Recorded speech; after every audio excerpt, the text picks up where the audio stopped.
మనం అరచేతిలో ఒక జీవనదుల తీరు విశాలంగా దీర్ఘంగా పారే నదుల తీరు కొన్ని రేఖల్ని గమనిస్తుంటాం.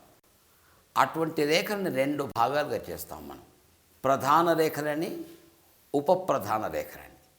ప్రధాన రేఖలలో ప్రథమ స్థానాన్ని స్వీకరించేది అటువంటి సంపత్తి గలది జీవిత రేఖ, జీవరేఖ, ఆయురేఖ మొదటిది.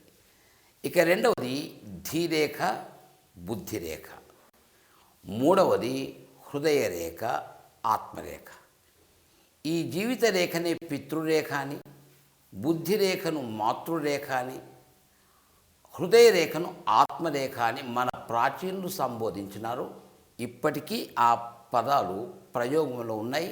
ఆ రకంగానే మనం సంబోధిస్తుంటాం కూడా. కానీ పాశ్చాత్యుల ప్రభావంతో life line, brain line, heart line అంటే జీవితరేఖ, బుద్ధిరేఖ, హృదయరేఖ అని ఇప్పుడు కొత్త పదాలతో మనం వాటిని సంబోధిస్తున్నాం. ఇవి ప్రధాన రేఖలు. ఇక మనం చర్చించుకోపోయేది, నేర్చుకునేపోయేది ఉపప్రధాన రేఖల గురించి. ఉపప్రధాన రేఖలు కూడా మూడు ఉన్నాయి. ఒకటి ధనరేఖ, రెండవది కీర్తి ప్రతిష్టల రేఖ, మూడవది వ్యాపార రేఖ. ఇవి ఉపప్రధాన రేఖలు. ప్రధాన రేఖలకు ఉపప్రధాన రేఖలకు కొన్ని తేడాలు కనిపిస్తాయి.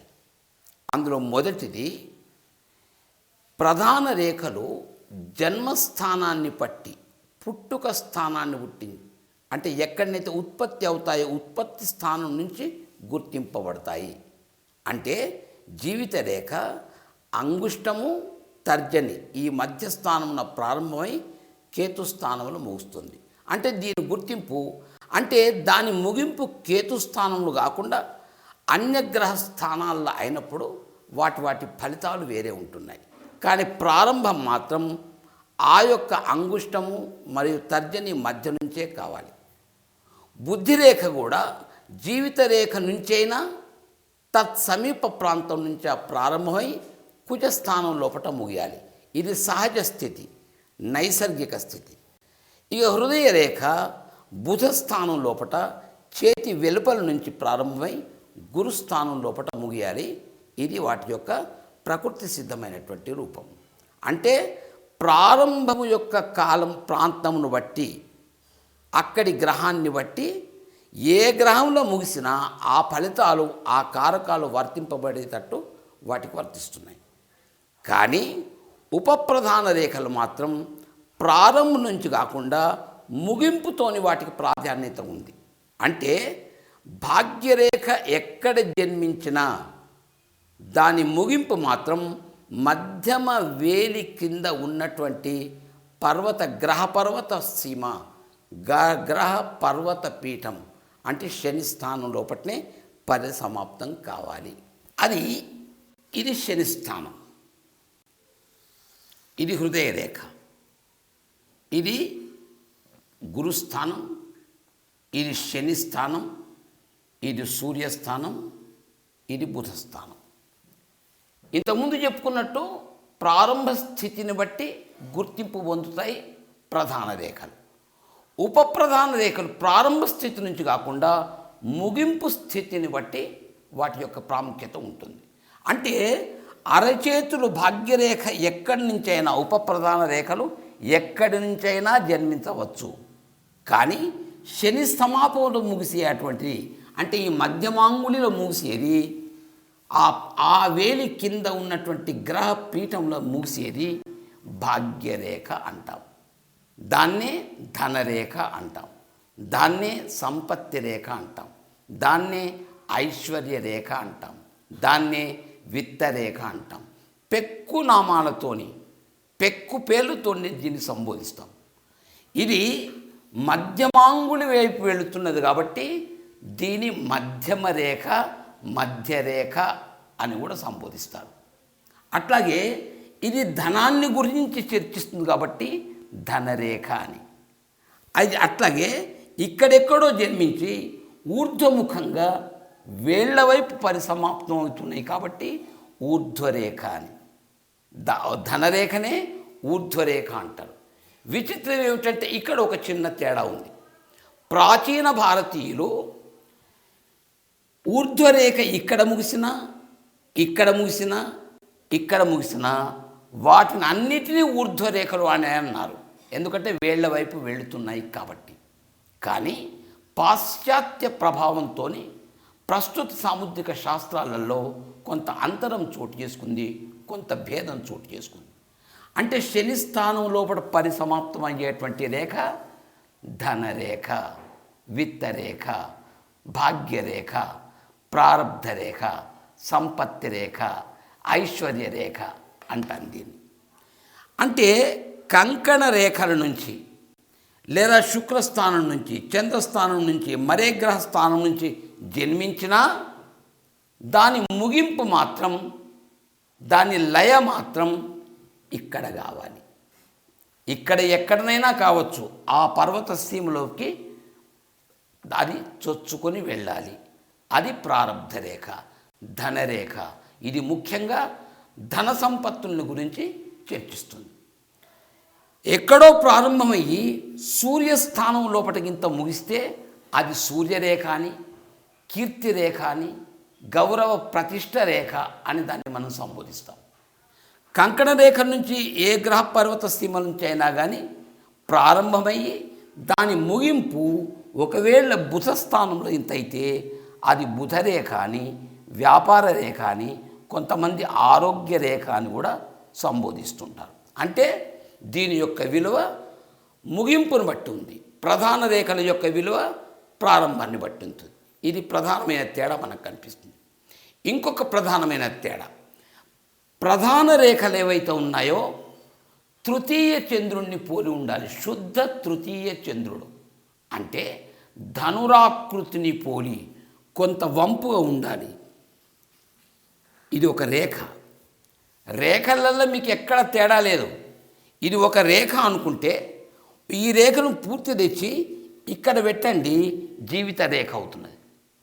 దాన్ని కొద్దిగా పైకి తీసుకుపోండి, అదే రేఖ మీకు బుద్ధి రేఖ అవుతుంది. దాన్ని ఇట్లా బోర్లించి ఇక్కడ పెట్టండి, మీకు హృదయ రేఖ అవుతున్నది. అంటే అన్ని ధనురాకృతుల్ని ఉంటాయి, రేఖలల్లో తేడా లేదు. వాటి ప్రారంభ స్థితిని బట్టి, వాటి నైసర్గిక స్థితిని బట్టి ఇది హృదయ రేఖ అని, ఇది బుద్ధి రేఖ అని, ఇది జీవిత రేఖ అని గుర్తిస్తున్నాం. అట్లాగే ఏ రేఖ అయితే ఇక్కడ పరిసమాప్తం అవుతుందో అది ధనరేఖ, ఐశ్వర్య రేఖ. ప్రాచీనుడు దీన్ని ఊర్ధ్వరేఖ అన్నారు. ఈ రేఖ దేన్ని గురించి ఆలోచిస్తుంది? ఇక్కడ దీని కారకాలు ఒకసారి చూద్దాం. ధనము, సంపత్తి, ఐశ్వర్యం, పిత్రార్జితం, పూర్వార్జితం, శ్వశురార్జితం, భార్యార్జితం, రకరకాలు ఆ రేఖ బయలుదేరే స్థానాన్ని బట్టి ఉంటుంది. అదే రకంగా ఆస్తిపాస్తులు, భోగభాగ్యాలు, ఆదాయం, ఇన్ని విషయాల గురించి శని స్థానం లోపల పరిసమాప్తం అయ్యేటువంటి రేఖ ఊర్ధ్వరేఖ, ధనరేఖ చర్చిస్తుంది. ఇది జీవిత రేఖ, ఇది బుద్ధి రేఖ. ఇవి మూడు ప్రధాన రేఖలు. ఇక ఇక్కడి నుంచి ఇవి ప్రధాన రేఖల గురించి మనం ఇదివరకే చర్చించుకున్నాం. ఇక ఉప ప్రధాన రేఖల గురించి చర్చించుకుందాం. జీవిత రేఖ పక్క స్థానం దాదాపు ఒక 1 ఇంచ్ తేడాతోని కంకణ రేఖలల్లో ప్రారంభమై నిటారుగా, నిలువుగా, సజీవంగా, సహజంగా, సూటిగా వెళ్ళే అటువంటి రేఖ ఈ యొక్క స్థానానికి వెళ్ళిపోవాలి. ఇది భాగ్యరేఖ, ఇది సంపత్తి రేఖ. కానీ గ్రహ యొక్క పౌష్టికాలని గురించి, గ్రహ సంపత్తుల్ని గురించి మనం చర్చించుకున్నప్పుడు ఈ శని స్థానం లోపల ఇక్కడ నిజంగానైతే ఏ ఒక్క స్థిర రేఖ ఉంటుందో, స్థాయి రేఖ ఉంటుందో అది ధనరేఖ అన్నాం. నిజానికి కూడా ఇదే నిజమైనటువంటి ధనరేఖ.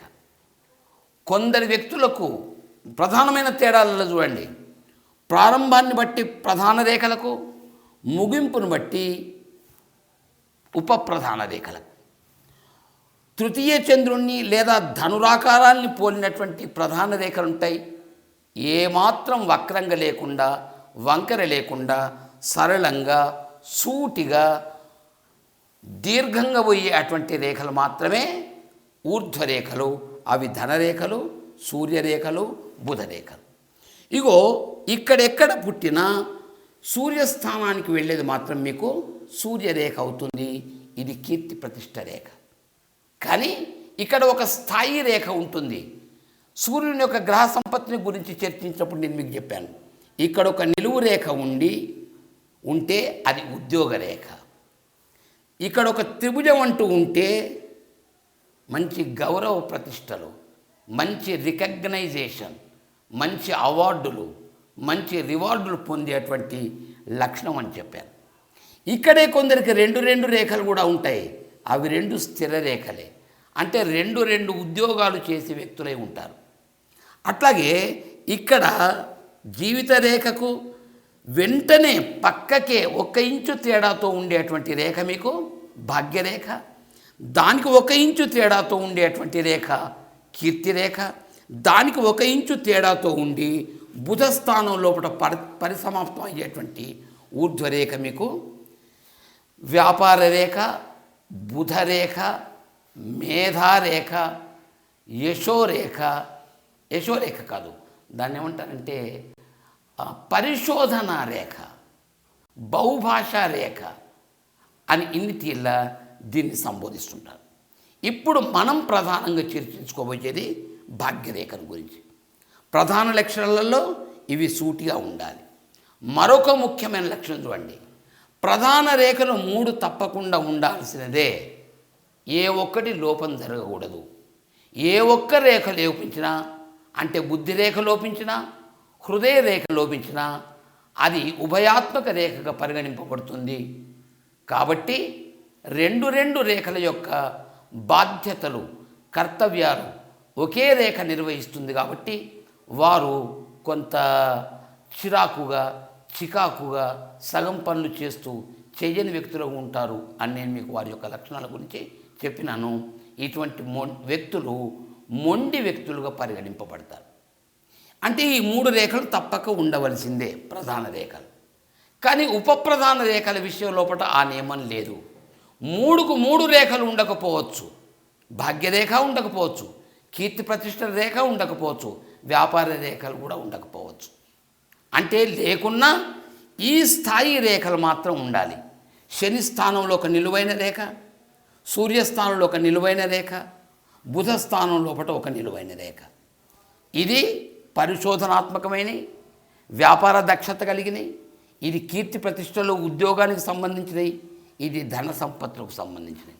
ఇక్కడ ఎవరికైతే స్థాయి రేఖ ఉంటుందో, స్థిర రేఖ ఉంటుందో